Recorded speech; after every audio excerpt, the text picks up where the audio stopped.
Hello traders, एक बार फिर से स्वागत है मेरे यूट्यूब वीडियो पर। और आज का वीडियो बहुत इम्पोर्टेंट होने वाला है।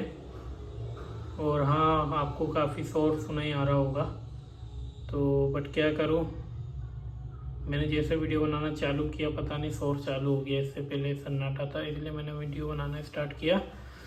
बट कोई नहीं, मेन पॉइंट है ये वीडियो बनाने का कि मैंने पिछले वीडियो में रिस्क रिवॉर्ड के बारे में आपको बताया था कि स्टॉक मार्केट में रिस्क रिवॉर्ड कैसे फॉलो करना है।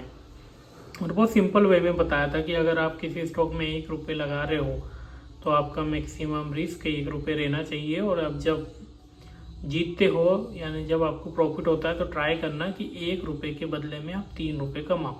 तो वो हो गया 1:3 रिस्क रिवॉर्ड।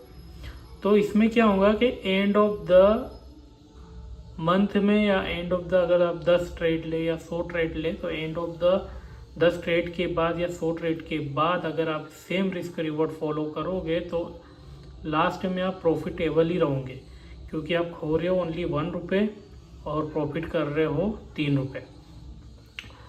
तो बहुत से लोगों को अभी भी समझ में नहीं आया, तो उनके लिए एक सिंपल लैंग्वेज में और मैं बता देता हूँ कि देखो भाई, अगर आप किसी स्टॉक में 10,000 रुपये लगा रहे हो तो ट्राई करो कि 30,000 रुपये का मैक्सिमम आप प्रॉफिट लोगे। अगर 10,000 रुपये रिस्क ले रहे हो, 10,000 रुपये लॉस करने के लिए तैयार हो, तो ट्राई करो कि 30,000 रुपये प्रॉफिट करो। बस सिंपल सी थ्योरी है।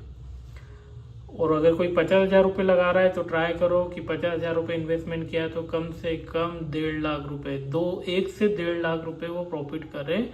तो इससे क्या होगा कि आप प्रॉफिटेबल रहोगे। अब जैसे हम इस मंथ के स्टॉक की बात करें तो एक तो मुझे ना ऐसे क्लाइंट मुझे हर महीने मिल रहे हैं जिन्हें मैं कई बार बता चुका हूँ कि सेफ ट्रेड खेलो, मतलब सेफ ट्रेड में इन्वेस्टमेंट करो।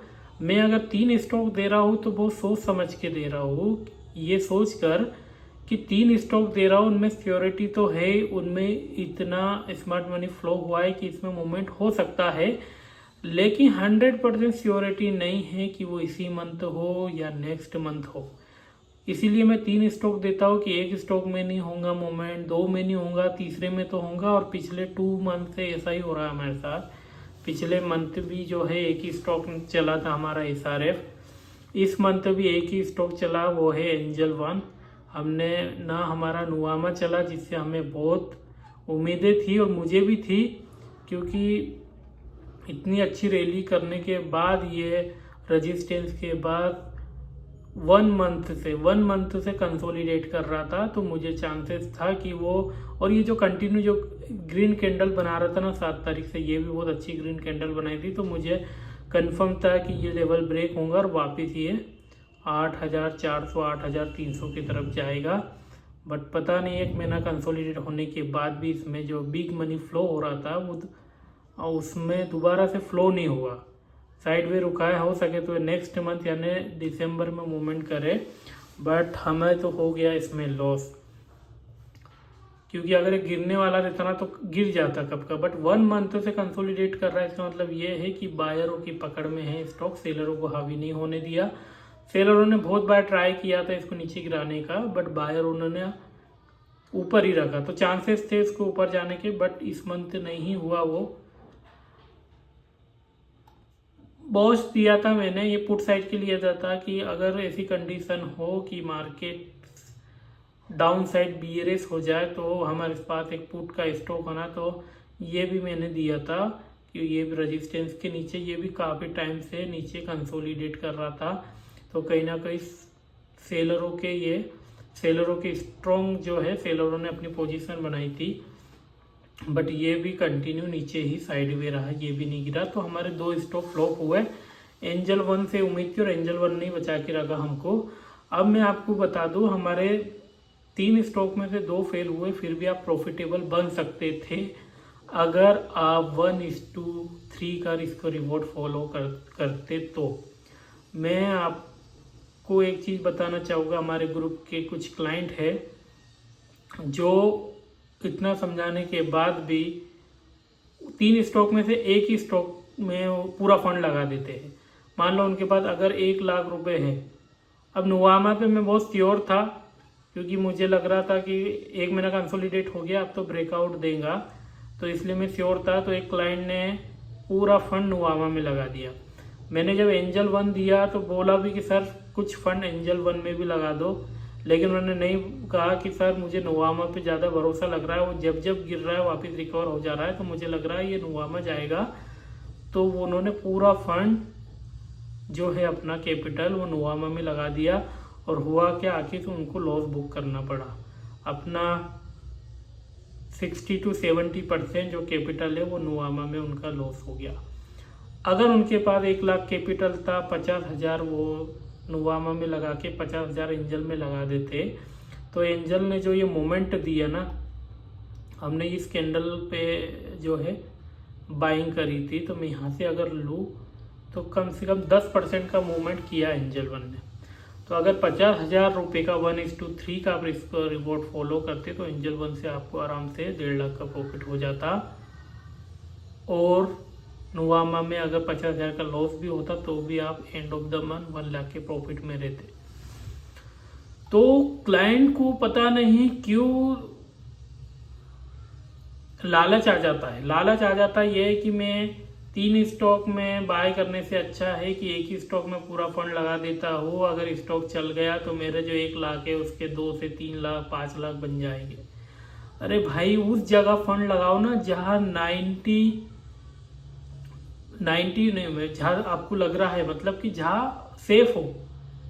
आप एक स्टॉक में फंड लगाते हो ना, आप अपना पूरा कैपिटल का 99% रिस्क ले रहे हो, पूरे कैपिटल का कितना 99% आप रिस्क ले रहे हो, क्योंकि पता नहीं वो स्टॉक चलेगा कि नहीं। मैंने पहले भी कई बार बोला है कि हम लोग स्टॉक नहीं चलाते हैं, बिग मनी फ्लो बड़े बड़े इंस्टीट्यूट स्टॉक में मूवमेंट करवाते हैं, तो उन पे डिपेंड करता है कि वो स्टॉक को कब उनको ऊपर ले जाना है।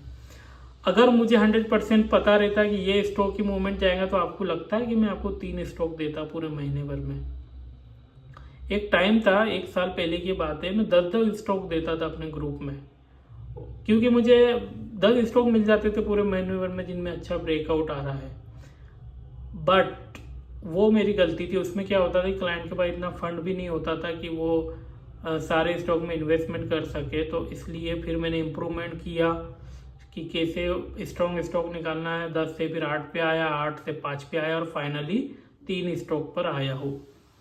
आने वाले मंथ में शायद ऐसा भी हो कि 2 ही स्टॉक पे आऊँ, लेकिन एक स्टॉक पे मैं कभी नहीं आऊँगा। रीज़न ये है कि वही रीज़न है कि हम नहीं चलाते मार्केट, बिग मनी फ्लो है, उस पर डिपेंड करता है कि वो कौन से मंथ में इन्वेस्टमेंट हो। 3 स्टॉक बाय करने से ये हो जाता है कि आप सेफ जोन में आ जाते हो। आपने 1 लाख रुपए एक स्टॉक में लगाते हो, 99% रिस्क है लॉस होने का। उससे बेटर है तीनों स्टॉक में आप 40 हज़ार या 30 हज़ार रुपये लगा दो, तो आपका रिस्क जो है वो कम हो गया। अब आपका रिस्क 50% हो गया है या 40% हो गया है, क्योंकि आप भी देख रहे हो कई महीनों से हमारे 3 स्टॉक नहीं चलते, तो कम से कम 2 या 1 स्टॉक चलता ही है। अगर वो स्टॉक चल गया तो आपको जो 2 स्टॉक में लॉस हो रहा है वो 1 स्टॉक रिकवर कर देगा। तो लालच मत करो, रिस्क रिवॉर्ड फॉलो करो।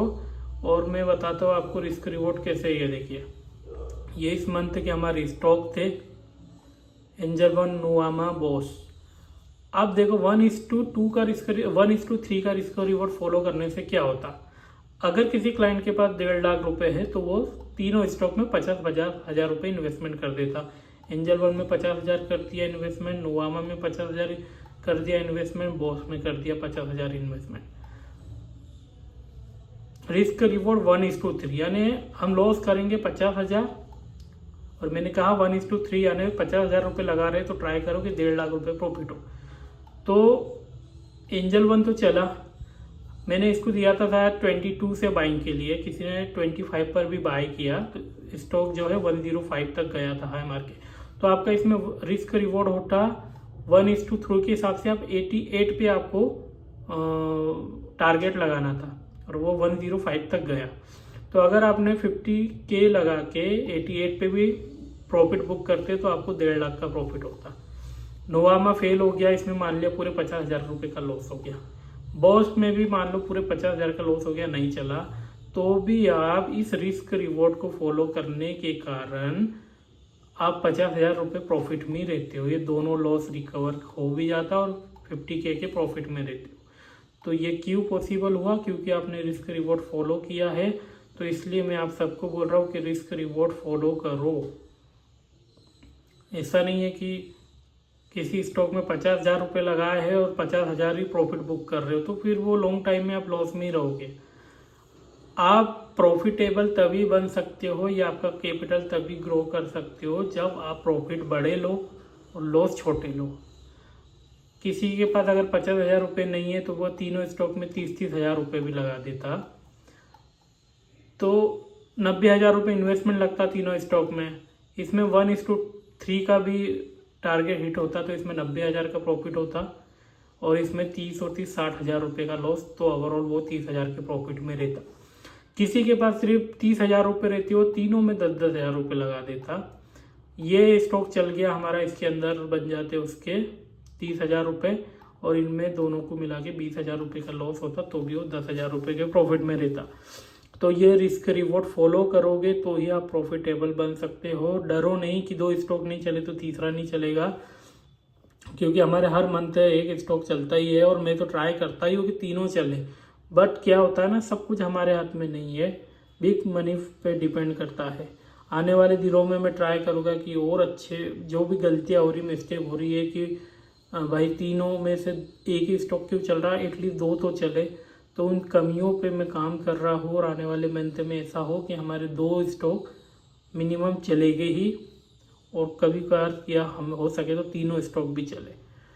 तो जो लोग पिछले मंथ भी हुआ था, एक क्लाइंट ने सारे स्टॉक में पूरा फंड लगा दिया और SRF में लगाया नहीं, SRF चल गया, वहाँ उसे लॉस बुक करना पड़ा। इस महीने एक क्लाइंट ने नुवामा में पूरा फंड लगा दिया, उसका पूरा फंड चला गया। अगर 50-50 एटलीस्ट मैं चाह रहा कि 2 स्टॉक तो आप बाय करो, 2 स्टॉक बाय करो तो सेफ रहोगे।